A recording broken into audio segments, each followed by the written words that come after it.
YP math classes में मैं यशपाल सिंह आपका स्वागत करता हूं।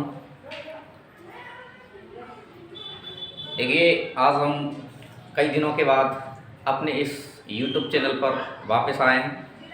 उम्मीद करता हूं आप सभी स्वस्थ होंगे और मस्त होंगे। सभी विद्यार्थी फिलहाल गर्मी की छुट्टियों का आनंद ले रहे हैं घर पर बैठकर। तो हम कोशिश करेंगे कि इन गर्मियों की छुट्टियों में आपको इस चैनल के माध्यम से गणित की कुछ बातें बताने की मैं कोशिश करता रहूँगा। जो विद्यार्थी इस चैनल पर पहली बार आए हैं वो चैनल को सब्सक्राइब करें तथा वीडियो को देखने वाले विद्यार्थी वीडियो को लाइक ज़रूर करें। कुछ विद्यार्थियों की समस्या है कि ये पूछ रहे हैं कि ऑफलाइन बैच कब से प्रारंभ करेंगे। तो हम जल्दी कुछ दिनों के बाद ऑफलाइन बैच प्रारंभ करेंगे। जब तक मैं आपको इस YouTube चैनल के माध्यम से आपको और मेरे को जुड़ने के बीच का काम करने का कोशिश करूँगा। देखिए, आज हम पढ़ेंगे गणित की कुछ बेसिक जानकारियों के बारे में बातें करेंगे जो सभी विद्यार्थियों को, सभी कक्षा के सभी विद्यार्थियों को ज़रूरी है इन बातों को देखना। मैं बिल्कुल जीरो से प्रारंभ करने की कोशिश करूँगा। छोटी छोटी बातों को आज बताने की कोशिश करूँगा और उसके बाद में आपका एक एक चैप्टर लेकर के अध्ययन कराया जाएगा। तो मैं कुछ बेसिक जानकारी के बारे में बात करूँगा। लगभग सभी विद्यार्थी इन बातों को जानते हैं, लेकिन मैं एक बार पुनः रिपीट करने की कोशिश करूँगा। तो सबसे पहले यदि मैं बात करूँ तो आप सभी जानते होंगे सम संख्या और विषम संख्या। आप सभी जानते हैं, फिर भी थोड़ा सा एक बार और देखने की कोशिश करेंगे। और ये वीडियो है, ये क्लास है, वो सभी विद्यार्थियों 8, 9, 10, 6, 7 सभी विद्यार्थियों के लिए उपयोग में आने वाली है। तो सम संख्या क्या होती है, ये परिभाषा बोली जाए कि सम संख्या की क्या परिभाषा होगी और विषम संख्या की क्या परिभाषा होगी। तो मैं कहूँ वे संख्याएं जो 2 से पूर्णतः विभाजित हों, सम संख्याएं कहलाती हैं। वे संख्याएं जो 2 से पूर्णतः विभाजित हों सम संख्याएं कहलाती हैं। पूर्णतः विभाजित होने का अर्थ ये है कि हम भाग देंगे तो शेषफल नहीं बचना चाहिए। यदि किसी संख्या में हम 2 का भाग दे रहे हैं और शेषफल 0 आता है तो वे संख्याएं क्या कहलाएंगी, सम संख्याएं। पूर्णतः विभाजित होने का अर्थ यही होगा कि भाग देने पर शेषफल नहीं बचता है अथवा शेषफल 0 बचता है। तो वे संख्याएं जो 2 से पूर्णतः विभाजित होती हैं वे संख्या क्या कहलाती हैं, सम संख्याएं। उसी प्रकार मैं बात करूं विषम संख्या, तो ये हो जाएगा वे संख्याएं जो 2 से पूर्णतः विभाजित नहीं हों, पूर्णतः विभाजित नहीं हों, तो वे संख्याएं क्या कहलाएंगी, विषम संख्याएं कहलाएंगी। इवन नंबर, इसको इंग्लिश में बोलेंगे इवन नंबर, और इसको बोलते हैं ऑड नंबर। तो सम संख्या वे संख्याएं जो 2 से पूर्णतः विभाजित हों वो संख्याएं सम संख्याएं कहलाएंगी। मैं उदाहरण की बात करूं तो जैसे कोई भी ले सकते हैं 10, 8, 12, इनमें यदि हम 2 का भाग दें तो ये संख्याएं सभी की संख्याएं होंगी सम संख्याएं। 2 का भाग देने पर शेषफल कुछ नहीं बचेगा, इसलिए संख्या क्या कहलाएंगी, सम संख्या। और विषम संख्या की बात करें तो वे संख्याएं जो 2 से पूर्णतः विभाजित नहीं हो, अर्थात 2 का भाग देने पर यहाँ शेषफल प्राप्त हो, तो वे संख्याएं क्या कहलाएंगी, विषम संख्याएं। जैसे उदाहरण की बात करें हम तो 3, 5, 17, 15 और भी बहुत हो सकते हैं। तो ये सम और विषम। अच्छा, इसके बाद में आता है भाज्य संख्या और अभाज्य संख्या। भाज्य संख्या और अभाज्य संख्या। देखिए, आप सभी इन बातों को जानते हैं, लेकिन मैं प्रारंभ करने जा रहा हूं तो इन बातों से आपको जुड़ने की कोशिश करता हूं। आप सभी बातों को जानते हैं, फिर भी थोड़ा सा रिपीट करने की कोशिश करता हूं। तो भाज्य संख्या क्या होती है, तो भाज्य संख्या वो संख्याएं होती हैं जिनमें स्वयं और एक देखो कोई भी संख्या हो तो हम उसी संख्या में उस संख्या का भाग दें तो भाग पूरी बार जाता है, और कोई भी संख्या हो उसमें हम 1 का भाग दें तो भी भाग जाता है। तो प्रत्येक संख्या में स्वयं का और 1 का भाग जाता ही जाता है। तो वे संख्याएं जिनमें स्वयं व 1 के अतिरिक्त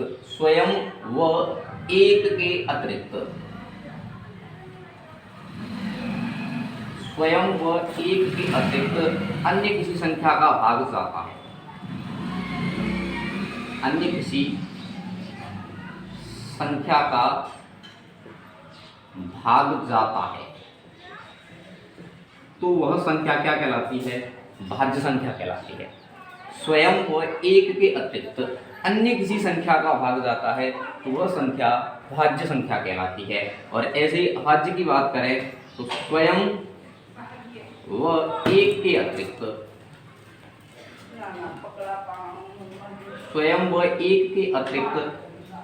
अन्य किसी संख्या का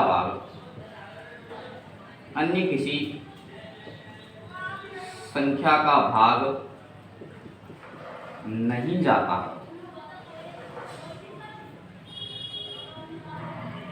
तो वह संख्या क्या कहलाती है? अभाज्य संख्या कहलाती है। सीधी सीधी बात यह है, भाज्य और अभाज्य संख्या को समझने के लिए हमको देखना होगा स्वयं व 1 के अतिरिक्त अन्य किसी भी संख्या का भाग जाता है तो वह संख्या क्या कहलाती है? भाज्य संख्या कहलाती है। क्या कहलाएगी? भाज्य संख्या। स्वयं व 1 के अतिरिक्त अन्य किसी संख्या का भाग नहीं जाए तो वह संख्या क्या कहलाएगी? अभाज्य संख्या कहलाएगी। तो अब हम कोशिश करेंगे कि भाज्य संख्या कौन सी होंगी और अभाज्य संख्या कौन सी होंगी। तो देखिएगा, 1 की बात की जाए, 1 सबसे पहले मैं 1 की बात करूं, 1 है वो भाज्य संख्या होगी अथवा अभाज्य संख्या होगी। तो ध्यान रखना, 1 मैं स्वयं व 1 की बात कर रहा था, कर रहा था तो 1 भी स्वयं है और 1 भी 1 है।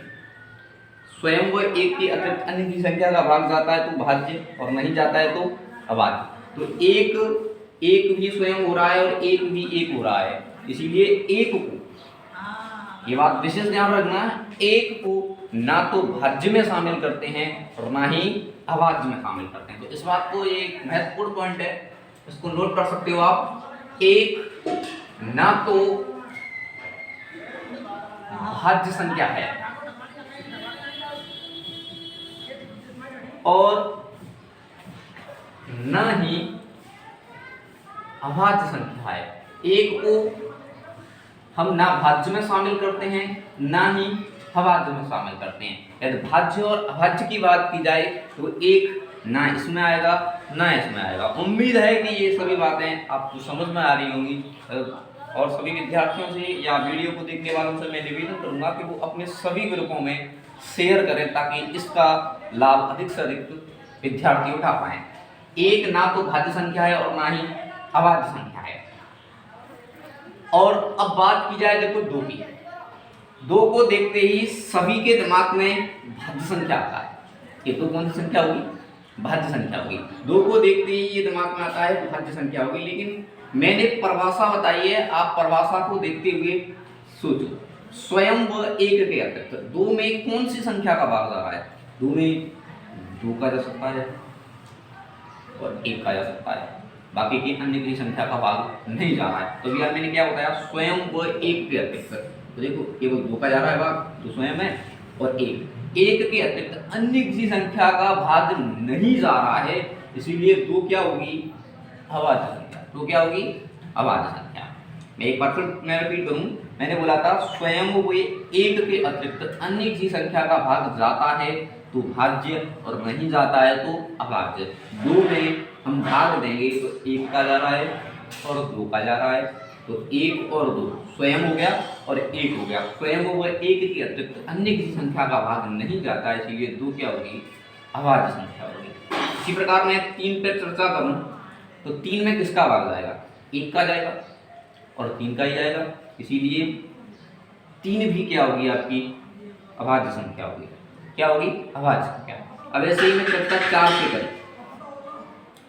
4 से करूं तो 4 में 1 का और स्वयं का तो प्रत्येक में जाता है, 1 का यहाँ भी जाएगा 4 का भी जाएगा, लेकिन यहाँ 2 का भाग और जा रहा है, इसीलिए 4 क्या कहलाएगी आपकी भाज्य संख्या। तो मैं इसको भाज्य संख्या के कारण में लिखने दूंगा 4। उसके बाद में 5 में केवल 1 का भाग जा रहा है और 5 का भाग जा रहा है, तो क्या हो जाएगी अभाज्य।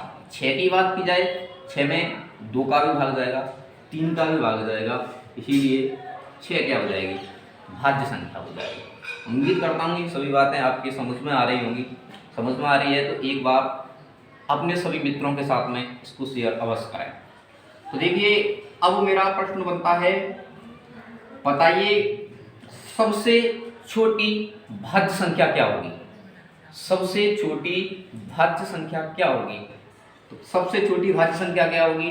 अक्सर 2 और 3 की तरफ देखते हैं, लेकिन 2 और 3 क्या है अभाज्य। सबसे छोटी भाज्य संख्या क्या होगी आप कमेंट करके बताएं। तो सबसे छोटी भाज्य संख्या क्या हो रही है 4। हमने 1 से बात की थी, 1 को ना तो हम भाज्य में शामिल करते हैं और ना ही अभाज्य में शामिल करते हैं। 2 अभाज्य है, 3 भी अभाज्य है और 4 कैसी है भाज्य। तो सबसे छोटी भाज्य संख्या 4 होगी। और यही प्रश्न में करूं कि सबसे छोटी अभाज्य संख्या क्या होगी, तो सबसे छोटी अभाज्य संख्या कौन होगी 2 होगी। ठीक, अच्छा ऐसे 6 7 की बात की जाए तो 7 क्या होगी अभाज्य होगी। सभी विद्यार्थियों के लिए मैं एक होमवर्क देता हूँ, होमवर्क देता हूँ कि 1 से 100 तक, 1 से 100 तक की संख्याओं में आप भाज्य को पहचानिए और अभाज्य को पहचानने की कोशिश करें। भाज्य लिख करके भाज्य की सभी संख्या लिखें, कम से कम 1 से 100 तक, तो आपके दिमाग में भाज्य और अभाज्य के संबंधित जो भी समस्याएं होती हैं वो क्लियर हो जाएंगी एक छोटे से होमवर्क से ही। भाज्य और अभाज्य, भाज्य लिख के भाज्य में कौन कौन सी संख्या आती हैं, अभाज्य में कौन कौन सी संख्या आती है। भाज्य में यहाँ आ रही है 4 6 आगे 8 और भी आती जाएंगी, इन सभी संख्या को लिखें।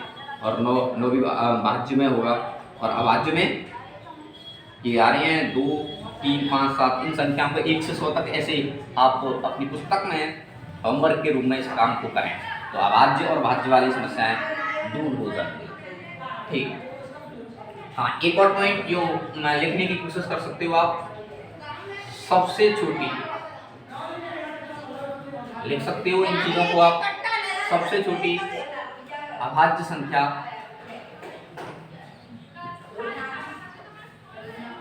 सबसे छोटी अभाज्य संख्या 2 होती है।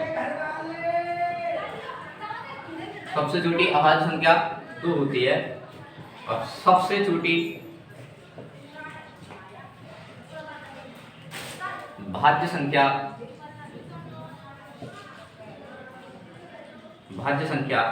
4 होती है। अब एक छोटा सा प्रश्न और गौर से सुनना प्रश्न, क्या कोई सम संख्या भाज्य संख्या हो सकती है? क्या कोई सम संख्या भाज्य संख्या हो सकती है? क्या कोई सम संख्या, भाज्य तो होंगी सब, क्या कोई सम संख्या अभाज्य संख्या हो सकती है? क्या कोई सम संख्या अभाज्य संख्या हो सकती है? तो देखो सम संख्या की बात करें तो सम संख्या में मैंने अभी ये बताया था वे संख्याएं जो 2 से पूर्णतः विभाजित हों, और जिसमें 2 का भाग चला गया, किसी संख्या का भाग चला गया, तो वो संख्या कैसी हो जाएगी भाज्य। कैसी हो जाएगी भाज्य। मेरा प्रश्न है कि क्या कोई सम संख्या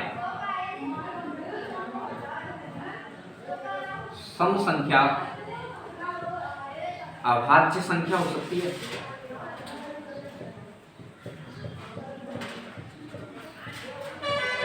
क्या कोई सम संख्या अभाज्य संख्या हो सकती है? तो देखो सम संख्या की परिभाषा में मैंने अभी बताया था वे संख्या जो 2 से पूर्णतः विभाजित हो जाए वो क्या कहलाएगी सम संख्या। और अभाज्य की बात बताई कि एक व स्वयं के अतिरिक्त अन्य किसी संख्या का भाग नहीं जाता है तो वो संख्या क्या कहलाएगी अभाज्य संख्या। तो 2 का सब में भाग जाएगा तब तो वो क्या कहलाएगी सम, और किसी का भी भाग चला गया तो वो क्या कहलाएगी अभाज्य। लेकिन ध्यान रखना 2, इसका उत्तर क्या होगा? इसका उत्तर होगा 2, क्योंकि 2 सम संख्या है। लेकिन 2 सम संख्या होने के साथ साथ अभाज्य संख्या भी है। तो मैं 2 को कह सकता हूँ कि 2 है वो सम संख्या भी है और अभाज्य संख्या भी है।